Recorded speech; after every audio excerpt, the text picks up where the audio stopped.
مجھے اگر وزیر اعظم کی پیشکش ہوئی اور مکمل اختیارات ہوئے تو میں اس عہدے کو فوراً قبول کرتے ہوئے سب سے پہلے کیا کروں گا؟ سب سے پہلے میں کروں گا مزاروں کا خاتمہ. سب سے پہلے کیا کروں گا؟ مذہب عاملوں کی دکانیں بند. تعویذ گنڈوں کا چاہے دیوبندی ہو، چاہے بریلوی ہو، چاہے اہل حدیث ہو، چاہے بزرگ کا خلیفہ ہو، پابندی ہوگی. آئندہ کسی نے جن بھگانے کی کوشش کی تو دیکھو ہم کیا ہوتا ہے. عاملوں کا جتنی چاہے سارے تعویذ گنڈوں کی دکانیں بند کروں گا میں. مزار حدیث میں آتا ہے نا، صحیح مسلم کی حدیث ہے، نبی صلی اللہ علیہ وسلم نے حضرت علی کو بھیجا کہ ایک بالش سے اونچی قبر کو گرا دو اور کوئی پکی قبر نہ رہے.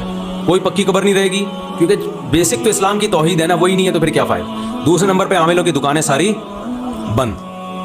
پابندی ہوگی. جیسے سعودی عرب میں پابندی ہے، وہاں روحانی ٹوپی ڈرامے نہیں چلتے. آپ کتنے بڑے خلیفے ہو، آپ بیٹھ جاؤ نا ٹھیک ٹھکانا کھول کے، پولیس آئے گی اٹھا کے لے جائے گی، بولے چل وہاں جا کے کرنا. یہ پاکستان انڈیا کے کام ہے، یہ روحانی بیوقوف یہاں کوئی بیوقوف نہیں بنتا. لیکن عربوں کو پاکستانیوں نے دبا کے بیوقوف بنانا شروع کر دیا. یہاں سے باقاعدہ عامل جا رہے ہیں جھاڑ پھونک کرنے کے لیے عربوں کی، ان کو بیوقوف بنا دیا ہے. چھپ چھپ کے جاتے ہیں، غیر قانونی. تیسرے نمبر پہ میں یہ وہ شادیوں والا کو ایجوکیشن سسٹم ختم کروں گا، اور جتنے مالدار ہیں ان پر لازم ہوگا کہ 4 بیویاں رکھیں. اور جتنے کمارے چھڑے چھاٹ ہیں خلافت عثمانیہ میں، جیسے جب بھی کوئی کمارا نکاح کرتا تھا اس کو خلافت عثمانیہ میں آسان قسطوں پہ لون دیا جاتا تھا یا مدد کی جاتی تھی، تو نکاح کو ہم پروموٹ کریں گے.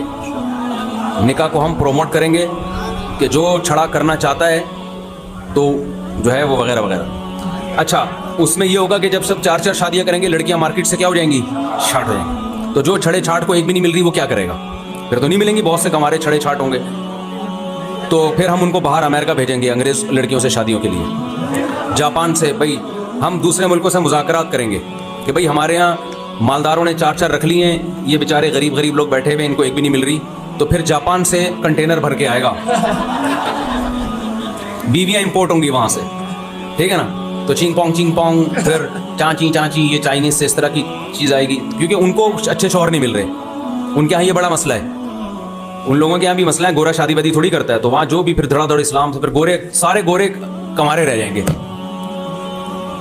پھر اسپیڈ نسل کس کی بڑھے گی؟ ہماری نسل بڑھے گی. پھر غوری آیا، وہ خادم حسین رضوی نے کہا تھا نا کوئی قرضہ مانگے گا تو انہوں نے کہا میزائل آیا اور IMF کو ہم سود نہیں دیں گے. یہ ایسی پیکیج ہے خواب و خیالوں کی باتیں. نہ ہم وزیر اعظم بنیں گے، نہ تم کم بختوں کی کبھی شادی.